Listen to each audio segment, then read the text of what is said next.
Isang masayang pagbati na may ngiti sa aking mga labi. Naghahanap ba kayo ng makakatuwang sa pagre-review ng inyong anak? Meron yan sa DepEd. Ang ETUlay online tutorial ay libre at handog ng ating kagawaran sa pangunguna ng OUA ICTS EdTech. Ito ay isang proyektong makatutulong sa mga mag-aaral, katuwang ang mga magulang o kasama sa kani-kanilang tahanan para masagutan at maunawaan ang mga modules. Hangad din ng programang ETUlay ang matulungan ang ating mga guro sa kanilang mga blended learning classes. Ang ating ETUlay ay mula kinder hanggang senior high school. Bukod sa academics, meron din tayong mga special programs gaya ng All is Wellness, Reading and Math Remediation, Storytelling, Mommy Tech Talks, Classes sa Gramatika, Speech Class, Financial Literacy, at marami pang iba. Pinalawig din ng ETUlay ang ating Alive program para sa mga mag-aaral mula grade 1 hanggang grade 3. Gayun din ay mayroon tayong ALS program at SPED tutorials na makasisigurong makakamit ng lahat ang inclusive education.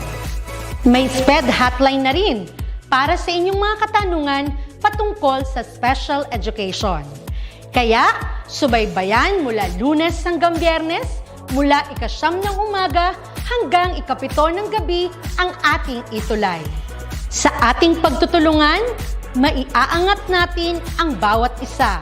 Ating itutulay ang pagkatuto upang di mapigil ang pag-aaral ng kabataang Pilipino. Itulay natin ito, sulong edukalidad.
Mabuhay!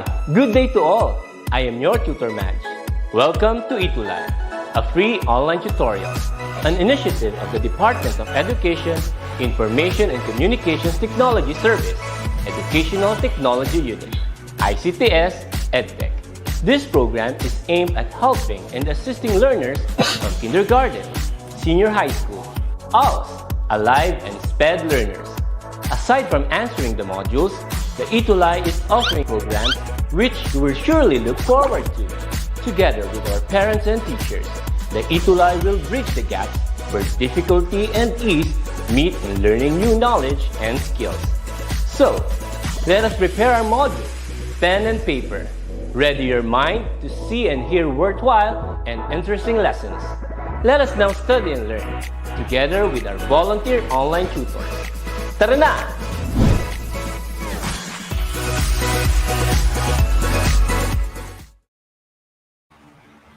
Hello there, what's up you guys? Welcome back to another episode of TLE, Contact Center Services for Grade 10 Students. I'm Tutor T, and together with me is my co-host, co-tutor in this program, Tutor Rodman. Right now, he's still loading right there. Tutor Rodman, how are you? Yeah, I'm here. Yeah, good afternoon, Tutor T. Good afternoon, Tuties.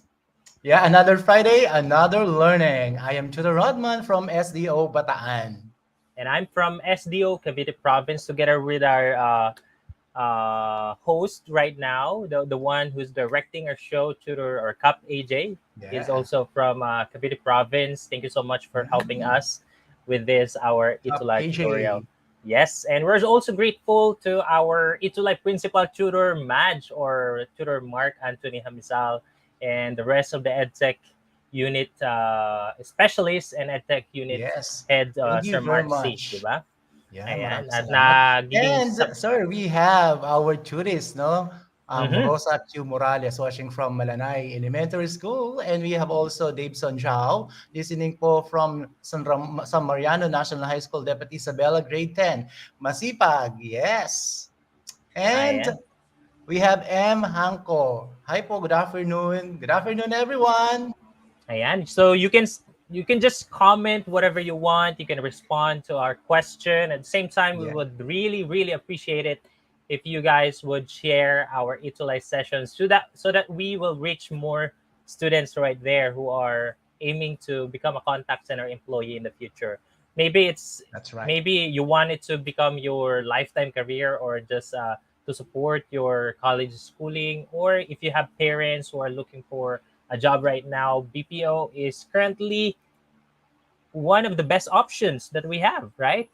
So Yeah, kung that's makikita right, sir. natin dito sa Manila, 'di ba, yung ating PowerPoint presentation. Ayan, makikita natin Manila punong-puno na ng mga BPO companies, kaya ang dami nating Ay, mapapag-applyan. So all we have to do is to obtain the skills, knowledge, and competencies, and then we will that's be right. able to be part of this progressing and growing industry here in the Philippines. We all know that the Philippines is the call center capital of the Philippines, right, Chudo Rodman? Yes, sir. Yes, sir. Even in here, no, even in here, Bataan, a lot of call centers in Pampanga, in Bataan, a lot of contact centers. Mm-hmm. Ayan. So, Ayan. kailangan natin makinig throughout the discussion. Ayan, pwede mag-comment habang nagtuturo si Tutor T and Tutor Rodman. So we have this, no, services within the BPO industry. So last meeting, sir, di ba we discuss about BPO? Mm-hmm. Yeah. And we had a little bit of knowledge, diba? A little Mhm. bit, because we have this series of discussion about delivering excellent customer service, and that's Yeah. going to be the entire topic for the third quarter. So as you can see in our slide, it's still quarter 3, week 2, and that is because we kind of stitch them up together, week 1, 2, and 3. Okay, so don't be surprised bakit week 2, but yung discussion natin ng week 2 is still continuation ng discussion natin So for this was today the sa week 3. continuation of Mm. the last week discussion. Mm-hmm. Yeah. So actually, sir, kung nakinig sila nung last week, no, ikaw lang yung nag-discuss, marami silang natutunan about BPO. Di ba, sir? It's the Tutor T. Exactly. So if you Mhm. missed that discussion, you can always go back and watch that on our official DepEd TV YouTube That's channel right. and on the official Facebook page of DepEd ETUlay. Yeah. Correct. And so Yeah. what is our learning competency for today, to the Rodman? Yeah, describe the basic services related to customer service, sales, and technical support within BPO industry. Okay, so we're gonna be talking about this, and we'll make sure that you will have a bit of ideas about these different services, so that when you're asked during the interview, Yeah. you're gonna be able to answer your interviewer correctly. Yeah, and for our objective, the learners demonstrate an understanding of concepts and principles in delivering quality customer services. So that is the cue, delivering quality customer services. Mm-hmm. Mhm. Okay, number So, one. number one, what is a customer service? Customer service is the support companies offer to their customers before and after customers buy or avail their product or services. All right, so the bare purpose of that is to provide their customers a Yeah. full experience. Okay, so buo dapat Mhm. yung karanasan doon sa product and service, from before sales hanggang sa after Correct. sales service. Hindi kayo iwanan nung ng company or ng producer ng Yeah, product or that's right. service na in-avail mo. And Yeah, that's why this industry is booming because everybody wants to be served well, di ba? Lahat gusto mhm, natin maayos ang serbisyo na ibigay sa atin. correct. So that is And why, yung mga companies, sir, they provide trainings for their personals mhm, para mas ma-develop ito, no? Yung tinatawag na customer service. It is mhm. an incredibly valuable part of any business.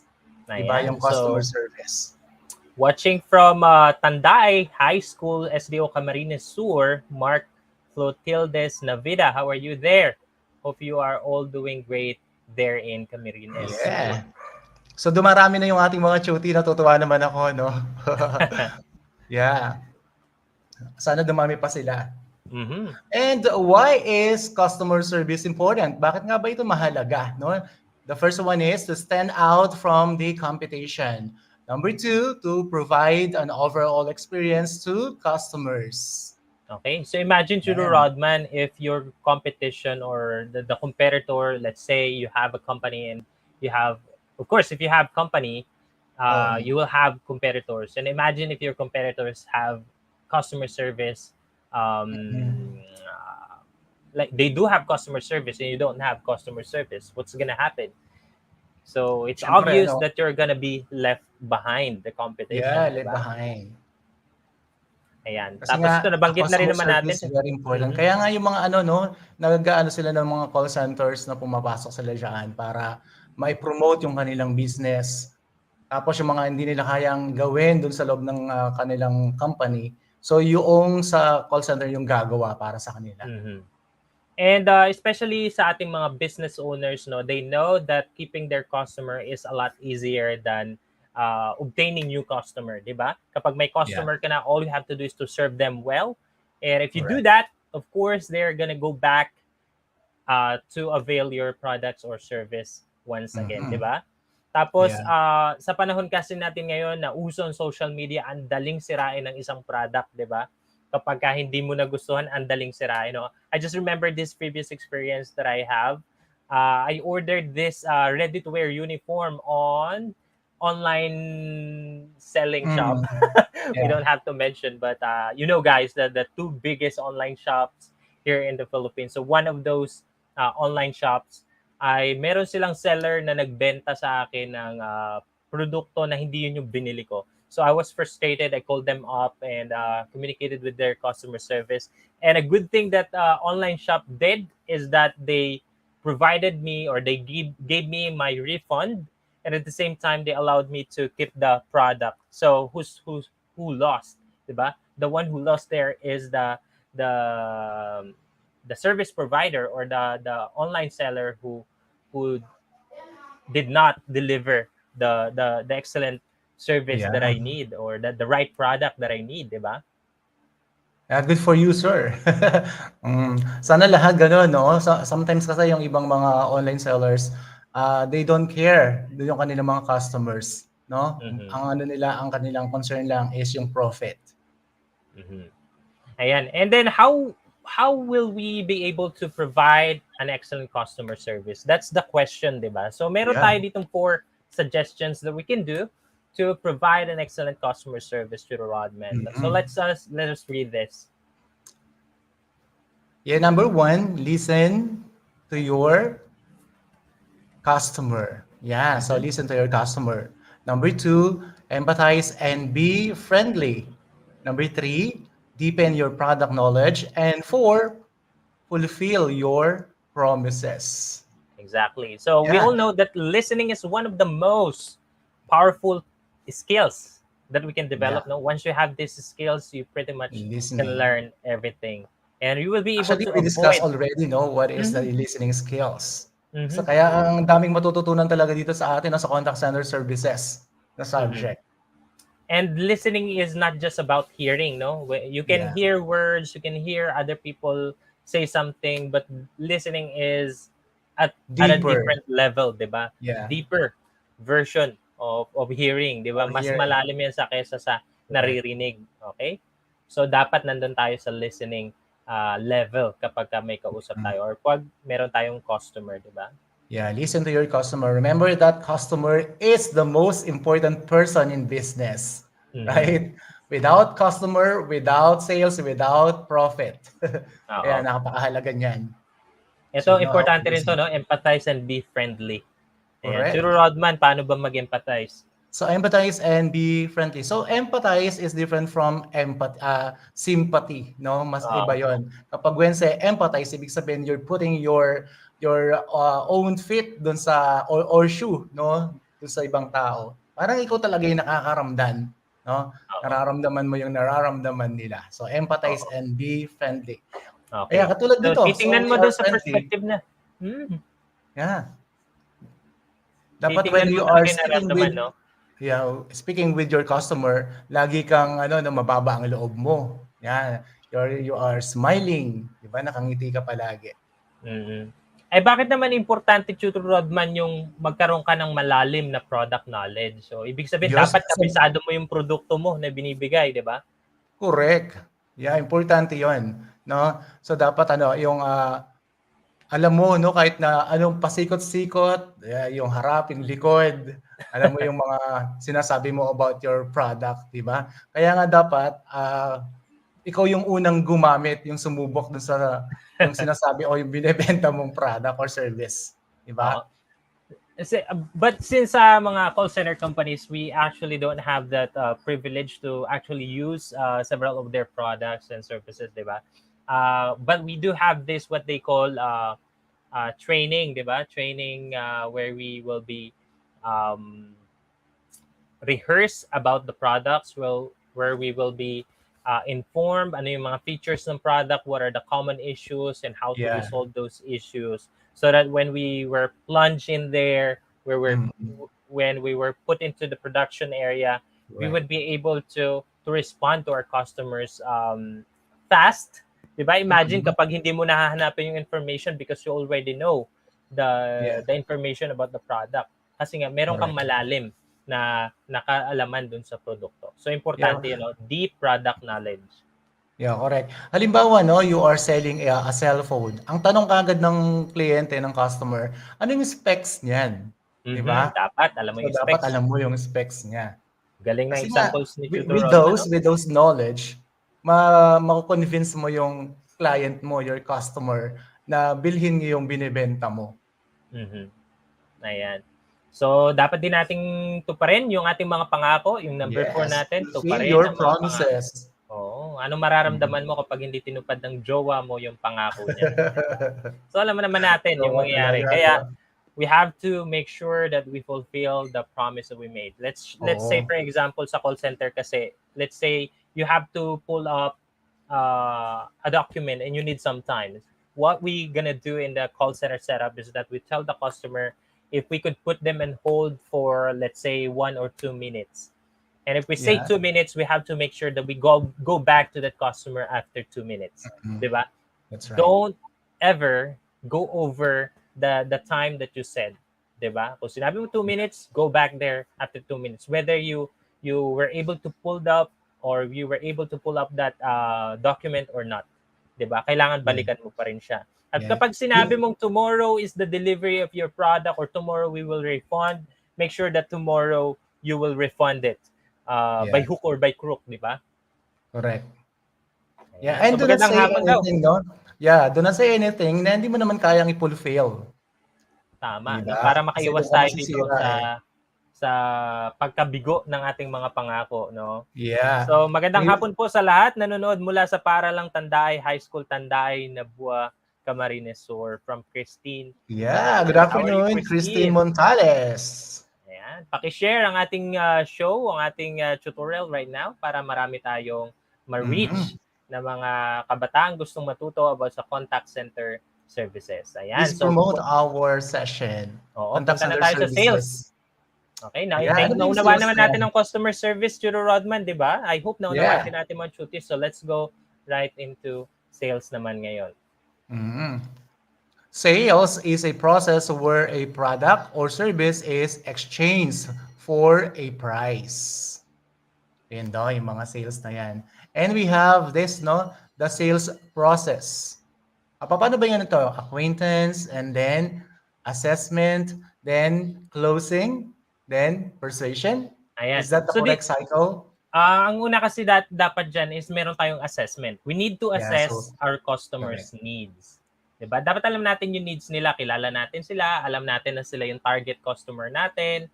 So kapag nasa call center ka, tatawag ka, alam mo dapat, let's say, ang produkto mo ay office supply. So you have to make sure that you're talking to the supply manager. 'Di ba? Yeah. Dapat alam mo kung ano yung needs nila. Let's say, monthly, kailangan nila ng bond paper. So if you are to sell your bond paper to them, you have to make sure that you know when they need it, at what specific products or what is specific bond paper Yeah, they looking need. for. So dapat alam mo, kilala mo sila, yung assessment yung mauna. Tapos yung So, acquaintance, you have to yeah, build that relationship, no? Once you get in contact with your customer, na pagbebentahan mo, you have to really build that relationship with your that customer. rapport. Dapat may Oo. rapport, At kapag no? nagawa mo yan, papasok dyan yung persuasion. Okay? Kapag Mhm. meron ka ng relationship, madali na yung persuasion. Mapapersuade mo Yeah. sila to choose you It's over easy for you to your convince competitor. them. And then Yeah. finally, papasok na doon yung closing nung sales. Diba? Pag na-close mo yung sales and then continuous cycle, alam mo na naman, assess mo na naman, nakapagbenta ka na, may Yeah. pangangailangan pa pala sila, Correct. patuloy na Parang cycle. follow up yan, no? Mm. Yeah, hindi nag-e-end dun sa closing. So, follow up ulit. Mm. Yeah, Ayan. so So do meron not tayong forget, different types of sales. Opo. O yung process, do not forget. Yung una daw, siyempre, i-assess mo muna. Then, acquaintance. And then, yung sunod, I forgot. Yeah, the persuasion, and last one is closing. So, yun daw, the sales process. So, do not forget, guys, our turies, do not forget. And we have different types of sales. So the first one is inside sales. Number 2, outside sales. Number 3, B2B. Ano ba yung ibig sabihin niya, no? B2B Business sales. to business. So, yeah, business to business. And for B2C or business to customer sales. Then we have e-commerce sales, 6, consultative sales, and 7, direct sales. Ayan. So para maunawaan natin a little bit about this, so we're just gonna run through this because this is not actually part of your module, but I think it's important for you guys to know na meron tayong different types of sales. So yung number 1 inside sales is the practice of selling remotely from within an office-based environment. Yeah. Ayan. So galing yan sa Salesforce, yung definition natin. Galing sa salesforce.com. So ibig sabihin yung call center natin dito sa Pilipinas ay pwedeng matawag na inside sales. Inside diba? sale. Oo, Yeah. kasi nga nasa Kasi office ka individual selling nagbebenta. yan eh. Oo. Nasa office ka pero ang binebentahan mo nasa malayong lugar. Correct. Okay? Ibig sabihin hindi ka lumalabas ng kumpanya mo. Outside sales naman is kabaligtaran. Ibig sabihin lumalabas ka. You go out physically and you talk to customers. Yeah, face to face yan. Face to face, yan yung outside sales. So, how about yung business to business naman? Business to business sales. Oo, yan naman yung sales na nangyayari kapag yung negosyo sa negosyo, nagbibilihan. Okay, halimbawa magbebenta ka ng machine, no sir, ng machinery. O para makapagano sa production line nila. Halimbawa sa example natin yung production ng bond paper, no? Yung machine na naggagawa ng mga papel, ibebenta doon sa nagpo-produce ng mga papel. Correct. So business to business. Business to business. Oo. Ayan, yung business to customers naman, ito naman yung mga direct. Ito yung kung saan mas makakatipid tayo. Wala nang retail. Okay, direct sales to mula sa factory right away. Okay? Oo. Yung e-commerce yung naman, B2C. Dagdag ko lang doon, no, halimbawa, may kasi kailangan diyan yung mga advertisement, 'di ba? Yung mga malalaki, halimbawa, huwag na natin sabihin yung mga fast food na sikat. Yan, 'di ba? Gumagamit sila ng mga advertisement para maengganyo yung kanilang mga customers. So para alam din ng customers sinong kukontakin, and direct sila makaka-purchase ng product from the business, from the company itself. O, 'di ba? Mababawasan yung gastos nila from middleman. Okay? Tinatawag na mga retail sellers. Okay? Yung e-commerce naman, dito familiar tayo dito ngayon sa Pilipinas, 'di ba? Kasi e-commerce, electronic, no? Electronic commerce. Yan yung mga online selling na binibilihan natin, no? Okay, via internet yan. Yung ginagamitan ng mga internet. Malaking pakinabang natin dito kasi yung ating mga courier services, mga transport services, meron silang Correct. trabaho because of this e-commerce sales. Mm-mm. And then nakakatipid din tayo ng pamasahe at mas mura actually yung mga nagsisell online. Mm-mm. Oo. Imagine direct no nakakabili tayo ng products from other countries, no, supplier Yeah, mismo, 'di ba? correct. Specifically China. Oo. Ayun yung ano So, nasabi mo kanina. wag na natin sabihin yung provider, no. Basta galing sa Please. China. Ayan. Yeah, Number number 6, 6, consultative consultative sales. sales. Ayan. So ano naman itong consultative sales? Ito naman yung sales approach that prioritizes relationship and open dialogue to identify and provide solutions to Mm. a customer. So kapag ka Yeah. Pwede ba mga dyan halimbawa bibili ka ng kotse, oh sir, especially 'di kapag ka ba? magpapa-quote ka ng Yeah. sasakyan. Halimbawa, alin bang mas magandang bilhin ngayon, something Oo, like that, ayan. 'no? So, consultative sales yon. So, ibig sabihin, Yun, yung that is gumagawa consultative nito, sales. dapat meron silang deep product knowledge talaga kapag nandito ka sa consultative sales. So, you Mm. provide consultation to your customer. Okay? Correct. Consultation service rather. So, yung direct sales naman ay isang uri ng sales that implies direct contact between a seller and a consumer without involving any third parties, or direct sales occur in a Diretso non-retail lang. environment, at Magkano home, 'yan? Something like that. cafe, online, office. Ayan, sige. Kapag ka yung halimbawa, yung mga business owners natin dito, yung kapitbahay natin nagluto ng fishball, pwedeng Mm. direct sales yun. Kasi direct tayong bumibili sa kanila ng fishball nila. Walang middleman Correct. na nasa pagitan natin, di ba? Okay, next. Yeah, so how to Ayan. close sales? Ayan, number 1, siyempre ito, napakanto, create good impression. Diba? And number 2, understand customers' needs. And 3, adopt the meet needs. Mhm. Yan, ito daw yun, no? Isa sa mga proseso ito kanina, di ba, sir? Yung closure, di ba? Oo, kapareho Yung rin to nun, sir, closing. eh. Yung one, trust and relationship, then yun yung papasok yung acquaintances, 'di ba? Yung Oo. pag-acquaint natin with them. We associate Mhm. ourselves with them, we relate to them, and we make sure Yeah. that we know what they need through this understanding the customer's Yeah. needs, through assessment, and then adapt to meet needs. That is where persuasion comes in, 'di ba? Ayan, mga steps yan, no? Oo, Paano hindi. magkaroon ng ano, no? Close sales. Mhm. Importante yan. Yeah, Ayan. sales versus marketing. Sales Ayan. marketing. So Yeah. mapapansin natin dito, no, kapag sales, one-on-one. Pag Mm-mm. marketing, meron kang target audience. Ayan. Okay? Okay, marami target audience. Dito naman, one-on-one. So yun lang tatandaan natin. Pag one-on-one, Sales okay, yan. sales yan. Pagka marketing, ibig sabihin, yung ginagawa mo ay merong target na malaking Correct. grupo ng mga tao. Yun ay Ano ba marketing. yan, sir? Para silang mag-boyfriend din, no? Parang relasyon, something like that. Para dumami yung sales natin, we need to do marketing, di ba? Para mapaganda yung ano natin, yung relasyon. Mm.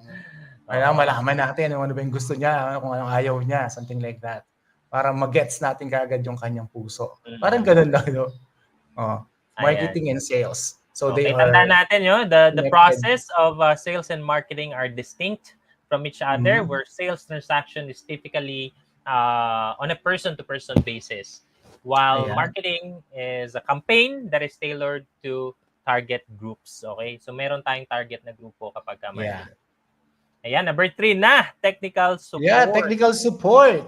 Yeah, technical support is about answering queries of customers regarding the use and troubleshooting of equipment. Usually Mhm. over the phone ito daw na o over the phone ito. It can either be for hardware, software use or application of different pieces of equipment, from home appliances to commercial equipment to industrial machinery. Yeah, so Ayan. that is technical support. Okay, so tatandaan natin, tatlo yung pinag-uusapan natin ngayong araw, ha? Yung customer service, sales, tsaka technical support. Okay, yan yung Mm. mga services in the BPO industry that we are focusing right now. Of course, these are not all of it, but we're going to discuss more in the upcoming session. So you have to tune in sa aming paparating pa na session so that you'll know the entirety of these discussions. Gaya nga napag-usapan natin kanina, it's a series of discussion that if you miss one episode, you can still review it or view it again by dropping ang tawag dito? By dropping by sa aming mga YouTube and Facebook channel and pages, di ba? Ayan. Yan. Ito daw yung mga what are the skills and competencies required? So para maging so technical support ito, so we're talking about technical support. So dapat daw you have the excellent problem solving and strong analytical skills. Yan, excellent communication skills, ability to exercise good judgment and make decisions, good at technical writing, ang dami pala, no? So ability to handle multiple inquiries and priorities while maintaining a pleasant demeanor with the customer, and last, experience in documenting procedures. Ayan. Para to maging Oo. qualified ka for technical support. And anyway, if you're going to ask me where did I get this information, we got this from the DOLE or Department of Labor. Of and labor Employment. So and galing to sa employment. DOLE. Kaya reliable yung source natin. Mhm. At So, yun pala. dapat nating ma-acquire itong mga skills na to. We first start with good or Parang excellent pasok na sila, skills. no? Diba? At yung technical writing naman, dapat natin alam to iba to sa creative writing, 'di ba? Correct. Yung technical writing is a type of writing where the author is writing about a particular subject that requires direction. Ito yung pagsusulat ng mga procedure. Correct. Okay? Siyempre, kapag meron kang i-resolve na concern, pag technical support ka, you are not only dealing with calls, but you're also gonna deal with emails. Okay? Email Correct. inquiries. So you're gonna have to Mga respond memos, on mga emails as well. Diba? memorandums, Ayan. emails. Yan, pag nakuha na yan, pag meron ka mga qualifications niyan, so swak na for technical support. Ayan. Mas malaki ang sahod nito kasi medyo mas komplikado itong trabaho nito Yeah. kumpara sa customer service. Kasi yung customer service representative natin, they focus more on Receiving calls. inquiries, di ba? Pero ito, more on talaga to fixing the problem or fixing technical issues of the product or equipment or let's say device that your company sold to your customers. Kaya nga talagang sinasala sila, sir? Kaya may kailangan talaga educational requirement. Hindi pwedeng high school ka lang kapag technical Correct. support ka. But, may exception, kapag high school graduate ka and you have an experience or technical know-how, pwede pa rin kapag nakakuha ka ng national certification sa particular service, pwede ka maging technical support. Okay? Yeah. And actually, sir, di ba sabi ko nga kanina, they are providing trainings. Ayun. Diba, sa mga ayan. So, kailangan may kasama yung training. Yeah, mostly one month yung training nila. Okay. So a technical support representative can be a graduate of any course or with a college level of education equivalent experience. However, those who have knowledge and experience in IT or network administration would surely have an advantage. Most employers prefer those with experience in call centers or telecom industry who have handled technical support account or have experience in outsourcing shared services and operations, and that is from DOLE. Yeah, so what are the services related to customer service, sales, and technical support? Ano yung mga yan? The first one is, of course, we have the finance and accounting. So finance and accounting has to do with purchase, orders, reconciling bank accounts, raising invoices, payroll, and other non-business critical processes. Ayan. So if you want some examples of finance and accounting BPO or call center company here in the Philippines, we do have Cloud Staff located in Metro Clark, Manila, and Cebu. We have Shore 360 Incorporated located in Clark Angeles 360. We have Genpact Services LLC located in Metro Manila and Alabang Muntinlupa. Ayan. So meron tayo ng mga examples dito sa Pilipinas na nagpo-provide ng mga service na yan. Correct. So we have another one, document management. Ano daw ibig sabihin yan? So a document management system is carried out online with the data being held at a third party's premises and access via the web. Ayan. So example natin dyan ay yung Paperless Trail Incorporated located in Makati, and we have Smith located in BGC Taguig, and Archive 1 located in Makati. Ayan. Mostly in Next. Makati. Oh. And number 3, we have procurement. So this involves looking for appropriate suppliers, monitoring supplier performance, implementing appropriate processes and procedures, managing requests for information or proposals, and recommending the best potential suppliers, selecting suppliers, and issuing or managing legal contracts. Ayan. So we have two examples right here. We have Accenture Incorporated located in Metro Manila, Mandaluyong, Makati, Taguig, Muntinlupa, and Calamba, Laguna. We also have HCL Technologies located in Taguig, and Infosys located in Taguig and Quezon City. Yeah, so alam na nila yung pupuntahan nila, no? Oh, And pag number apply. 4, yeah, software development. So this is increasingly being outsourced or offshored with software development teams based in areas such as Central and Eastern Europe and Asia, where there is access to highly educated, low-cost personnel. Ayan. So babalikan natin no, yung purpose why BPO outsource is because they are looking for low cost Yeah, service, look. and Yung most of the mababa, low no? cost services can be found here in Asia, dito sa atin, sa mga kapitbahay natin, and including tayo doon. We're actually the call center capital of the world, Philippines, di ba? Yeah. Yeah, from Nick Aquino, good afternoon po. Yeah, good afternoon to Nick Aquino. And of course, ito yung pinaka natin, no? Yung familiar tayo talaga. Number 5, we have the call centers. Call center is a subset of BPO. It's a centralized office that facilitates large amounts of inbound and outbound telephone calls. Mm-hmm. Yeah, yung mga call Ayan. centers. So good Nagkalat na, no? afternoon. In the Good Philippines. afternoon from Rica Yvonne, Maluluan, grade 9 prime, watching from Godofredo Reyes Senior National High School, SDO Camarines Sur. So we have a lot of Yeah.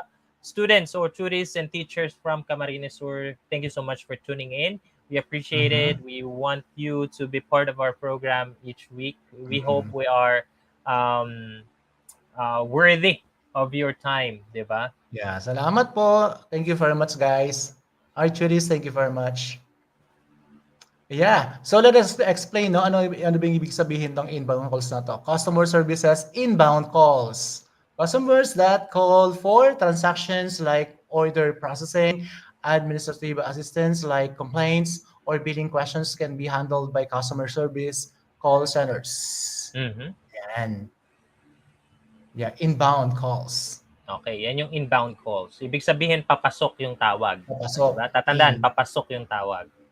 Yeah. Ayan. Ibig sabihin, you are waiting. No, For the naghihintay ka phone to ng ring, tawag. di ba? Yeah.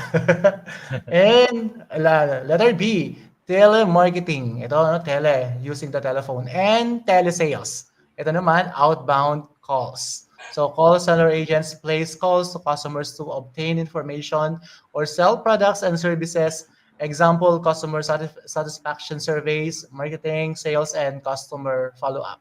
Okay, for some Yan. examples of BPO that do telemarketing, we do have 611 Global Teleservices located in tech hubs in Southern Philippines, Davao City, and General Santos. We have Hinduja Global Solutions, where I'm from, Quezon City, Philinvest, Alabang, and Iloilo City. And we also have Mysore Solutions located in Cebu City. Meron din yata yan dito sa Pampanga. Parang narinig ko yan. Actually, sir, they are scattered all over the Philippines. No, they do have branches all over the Philippines. Mm-mm. And letter C, data cleansing. So data cleansing is a system of phoning the contacts within a database to ensure that all the details such as names, phone numbers, and the like are correct. So this allows salespeople to phone and send emails safely with the knowledge that the information is up to date. Okay, so some examples of that BPO here in Manila or here in the Philippines is we have Outsource Philippines, San Pedro, located in San Pedro, Laguna. And we do have Magellan Solutions Philippines, located in Mandaluyong Metro, Manila. So I just want to let you know, guys, that these examples that I provided to you, they may be providing other services aside from let's say dito data cleansing, pero itong Magellan solutions actually cater a lot more services other than data cleansing. Yeah. So nagbibigay lang ako ng example, ibig sabihin meron silang service or bahagi ng serbisyo nila na pinoprovide yung ating Correct. itong ating example na ito. Or maybe kung interesado yung ating mga tuties, di ba? Halimbawa, magaling sila doon sa part na yon. So alam nila kung saan sila mag-a-apply. Di ba? And number 6, we have legal services. So this is a good example of KPO. Lawyers commonly handle this type of job. So mga lawyers ito, mga abogado. So this may involve monitoring all contracts and licensing agreements to manage documentary evidence for product liability cases. Personnel of such industry read, analyze, and annotate digital images of memos, payroll and medical records, all the engineering specs, and other documents that might be used as evidence in legal cases. Ayan. So we have some examples here. We have Staff Virtual located in Makati, Metro Manila. We have SourceFit Philippines Incorporated located in Quezon City, Metro Manila as well. We have Super Staff located in Makati City. Ayan. Yeah. Ayan, quiz time! Are you ready, guys? So prepare your pen and paper and let's have our quiz. Kayang-kaya yan ang ating mga tuties, di ba? Kasi nakinig sila ng maayos. Ayan. So here are our choices, no? Ito lang yung pagpipilian natin. You can screenshot this so that you'll have from A to H. choices to choose from. Di ba? Kapag pinesenta namin yung mga questions ni Tutor Rodman. We do have 2 minutes to accomplish this. So we're gonna run through this and we're just gonna provide you answers, but make sure also list them down. And, screenshot nila, no? Screenshot or picturean. Magamit nyo rin sa inyong test dito sa subject na ito, doon sa actual test na ibibigay sa inyo sa classroom. Ayan. So it deals with customer satisfaction surveys, marketing, sales, and customer follow-up are the tasks involved in these surveys. Okay? Ano kaya yan? Okay, we'll find out later. Number 2, it involves looking for appropriate suppliers. Ako na, sir. Monitoring supplier performance, implementing appropriate processes and procedures, managing requests for information or proposals, and recommending the best suppliers. Yeah, so that's number 2. And for number 3, it involves monitoring all contracts and licensing agreements to managing documentary evidence for product liability cases. Parang ito yung last na binasa ko kanina, no, sir? Oo. Yeah. And number 4, basahin ko na, no? Order processing, administrative assistance, such as telephone directories, complaints, and billing are under this category. Yeah, number 5. Companies generate large amount of data recording and storing this online with the data being held at the third party's premises and accessed via the web. Ayan. So we would skip the rest, no? We would continue this quiz in our next session. So you still have time to review, diba, Tutor Rodman? Pwede lang ma-review ito. At babalikan natin to sa next video. Later. Okay, we'll show you the answers. So if you are able to post that, you're going to be able to answer your quiz correctly. So that's going to be all for today. Tutor Rodman, thank you so much for being with me throughout the tutorial. Diba? Thank you so much, Judy, for having us with you right now. Thank you very much. Okay. Once again, I'm Tutor T. See you. Bye-bye. Tutor Rodman from SDO Bataan.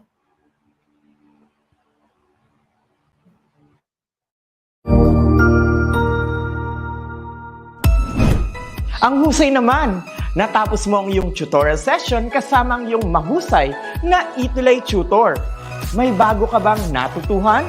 I-share na yan gamit ang hashtag #ETUlayLevelUp.